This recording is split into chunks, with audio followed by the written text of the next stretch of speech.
అదే RTV app వార్తల్ని క్షణాల్లో చదివే అవకాశం ఉంటుంది. ఒక న్యూస్ పేపర్, ఒక టెలివిజన్ ఛానల్ మీ చేతుల్లో ఎప్పుడూ ఉంటాయి. హెరమండలంలో తొంగతంపర గ్రామానికి విచ్చేసాం. వంశధార నది పక్కన ఉన్నటువంటి గ్రామం ఇది.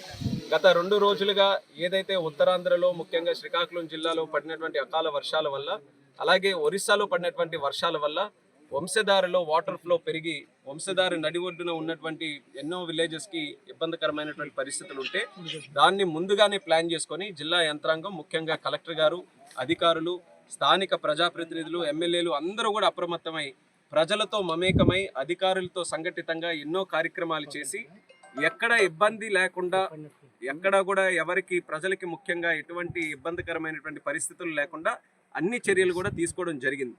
అయితే మనం ఏదైతే తొంగతంపర దగ్గర ఒక ప్రత్యేకమైనటువంటి పాయింట్ విజిట్ చేశామో, ఇది నది పక్కన ఉన్నటువంటి ఫ్లడ్ బ్యాంక్లో చిన్న బ్రీచ్ జరిగిందని చెప్పి విజిట్ కోసం కూడా ఇక్కడ రావడం జరిగింది.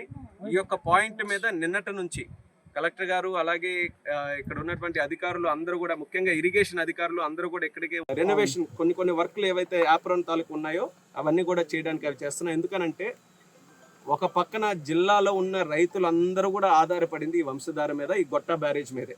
గొట్టా బ్యారేజ్లో ఉన్నటువంటి నీరు లెఫ్ట్ మెయిన్ కెనాల్ ద్వారా సుమారు 150 కిలోమీటర్ల పలాస వరకు వెళితే అక్కడ పంట తడిస్తే ఆ రైతు పండించుకోవడానికి ఒక అవకాశం వస్తుంది. ఇంత బ్రహ్మాండమైనటువంటి నది మన దగ్గర ఉన్నందుకు దాన్ని ఉపయోగించుకోవాలంటే ఒకటి, నది పక్కన ఉన్న వారికి ఇబ్బంది ఉండకూడదు, నదిలో ఉండే వాటర్ ఎంత దూరం మనం పంపించగలిగితే అంత దూరం పంపించాలి. ఈ 2 కార్యక్రమాల మీద కూడా ప్రభుత్వం దృష్టి పెట్టి, ఇప్పటి వరకు నిధులు లేకపోవడం, లేకపోతే ప్రభుత్వం పట్టించుకోకపోవడం వల్ల కొన్ని కార్యక్రమాలు జరగలేదు.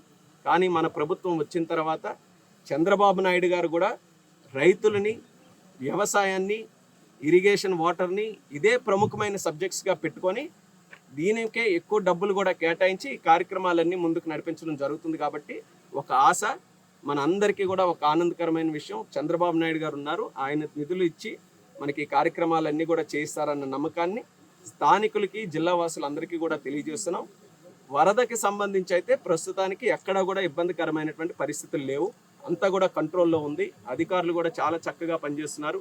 ఇప్పుడు మాతో పాటు కలెక్టర్ గారు ఉన్నారు, అలాగే జేసీ గారు, మరి ఆర్డీఓ గారు, ఎస్పీ గారు కూడా ఇక్కడికి వచ్చారు. అందరూ కూడా, అధికారులందరూ కూడా ఒక టీం వర్క్ చేస్తూ 2 రోజుల్లో మనకి గత 8 సంవత్సరాలు కూడా ఎంత ఉప్పొంగలేదు ఎప్పుడు కూడా వంశధార. అంత భారీ వరద వచ్చినా సరే ఎక్కడ ఇబ్బంది లేకుండా అందరికీ కూడా కలిసికట్టుగా ప్రజలతో మమేకమై అధికార యంత్రాంగం, ప్రజాప్రతినిధులు అందరూ కూడా కార్యక్రమాలు చేశారు. మరి అదే రకంగా భవిష్యత్తులో చేసే కార్యక్రమాలు కూడా అందరూ సపోర్టుగా ఉండి, మనం ముఖ్యంగా రైతులకు ఇబ్బంది ఉండకూడదు, నది పక్కన ఉండే గ్రామాలు ఇబ్బంది పడకూడదు, ఆ ఉద్దేశంతో మిగతా కార్యక్రమాలు కూడా చేస్తాం. తెలుగులో ఫాస్టెస్ట్ న్యూస్ ఇప్పుడు కొత్త అవతారంలో 5 సెకండ్లోనే పూర్తి వార్తా సమాచారం మీ చేతిలో. సోషల్ మీడియా ట్రెండ్స్ మీ కళ్ళ ముందుకే, live TV and voice search ఆప్షన్స్తో ఇప్పుడే డౌన్లోడ్ చేయండి. యాప్ లింక్ డిస్క్రిప్షన్లో ఉంది.